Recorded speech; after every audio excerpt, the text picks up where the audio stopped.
మీనరాశి వారు జ్యేష్ఠమాస పూర్ణిమ బహుళాష్టమి సందర్భంగా ఎలాంటి విధులను పాటించాలి? ఒకవైపు ఏలనాటి శని ప్రారబ్ధ సంచార స్థితి, మరొక వైపు బుధాదిత్య రాజయోగము, రవి భగవానుడు ఏడాది తర్వాత మిథున రాశిలో సంచారం చేయడం, అక్కడే శుక్రుడితో కలిసి ఉన్నప్పుడు ఎలాంటి విధులను పాటించాలో ఈ వీడియోలో సవివరంగా సంపూర్ణంగా తెలుసుకుందాం.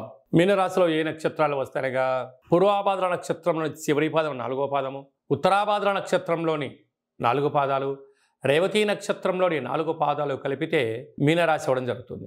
అలాగే చాలామందికి పుట్టినటువంటి కాల సమయంలో డేటా బర్త్లు లేనటువంటి కారణం వలన పేరు యొక్క మొదటి అక్షరాన్ని అనుసరిస్తూ ఆ రాశిని తెలుసుకొని ప్రయత్నం చేద్దాం. ది, దుమ్, షం, ఝా, ధా, దే, దో, చ, చి అక్షరాల వర్గం మీనరాశి జాతకులే. మీనరాశి అధిపతి దేవగురు బృహస్పతి. వీరికి ఒకవైపు ఏలనాటి శని ప్రారబ్ధ సంచార స్థితిలో ఉండడం, రాశిలోని రాహు సంచారం చేయడం వలన చిన్న చిన్న విషయాలకు ఆందోళన, ఎదుటి వ్యక్తులు నా గురించి ఏదో అనుకుంటున్నారని నేనేదో అనాలని చెప్పి మీరు ప్రయత్నం చేస్తూ ఉంటారు.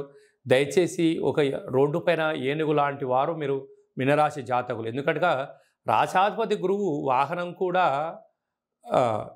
ఏనుగే కనుక మీరు మౌనంగా ఉండండి. మీ పని మీరు చేసుకుంటూ వెళ్తూ ఉండండి. కుక్కలు 100 మరుగుతూ ఉంటాయి. మొరిగినంత మాత్రాన గజరాజుకు ఏదీ కాదు. అదొక ప్రచారంగా భావించండి. మీ మంచి, మీ పని, మీరు చేస్తున్న సేవ, మీరు చేస్తున్న కార్యక్రమంలో ఆ అవుట్పుట్ రిజల్ట్ ఉంటుంది చూడండి. వాటిపైన మీరు కేంద్రీకరించగలిగినట్లయితే ఎవరు ఏది అనుకున్నా, ఎవరు ఏది అన్నా అది అవాస్తవమే. మీ యొక్క బలాన్ని, మీ యొక్క బలహీనతను తెలుసుకునే ప్రయత్నం కొందరు చేస్తూ ఉంటారు. నీకు సంబంధం లేని పని, నీ పని నువ్వు చేసుకుంటూ ఉండు. ఒక్కసారి విజయం కలిగిన తర్వాత చూడండి, ఈ మాటలు పట్టింపులు ఏది ఉండదు. ఎవరైతే మిమ్మల్ని విమర్శించారో, ఎవరైతే మీ పైన రాళ్ల దాడి చేయాలనుకున్నారో వారే నీ పాదాల దగ్గరికి వచ్చి అన్నా నీ అపాయింట్మెంట్ కావాలి, మేడం నీ అపాయింట్మెంట్ కావాలి, సార్ నీ అపాయింట్మెంట్ కావాలని చెప్పి వారే ఎదురు చూస్తారని చెప్పి గమనించగలగాలి. 2వ స్థానంలో కుజుడు స్వక్షేత్రకంగా ఉండడం, కుజదోష ప్రభావం కారణం వల్ల దయచేసి అప్పులు ఇవ్వద్దు, అప్పులు తెచ్చుకోవద్దు.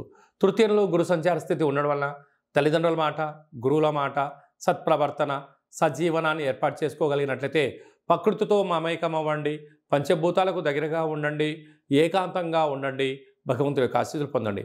అర్ధాష్టమ రవి, అర్ధాష్టమ బుధుడు, అర్ధాష్టమ శుక్రుడు, ఏడాది తర్వాత రవి భగవానుడు మిథున రాశిలో బుధుడితో కలిపి ఉండడం వలన ప్రభుత్వ ఉద్యోగ ప్రయత్నం చేసేవారికి చాలా మంచి కాలము.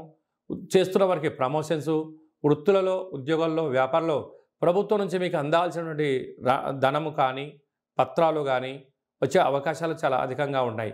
విందులని, వినోదాలని, ఆధ్యాత్మిక తీర్థయాత్రల కార్యక్రమంలో విజయం మీ సొంతమవుతుంది. కనుక వీలైనంత వరకు మీ జన్మ నక్షత్రం రోజున పూర్ణిమ, అష్టమి తిథి ఎందున మౌనంగా ఉండే ప్రయత్నం చేయండి. పంచభూతాలతో చెలగాటమాడొద్దు, యంత్రాలతో, ఆయుధాలతో జాగ్రత్తగా ఉండండి. ఏదైనా ఫార్వర్డ్ చేసేటప్పుడు జాగ్రత్తగా, ఫార్వర్డ్ చేయకపోవడమే ఉత్తమోత్తం అని చెప్పి గమనించి సైబర్ నేరస్తులు చాలా సిద్ధంగా ఉన్నారు. కనుక మీకు సంబంధించిన అనేక రకాలుగా ఇబ్బంది గురయ్యే పరిస్థితి ఉంటుంది.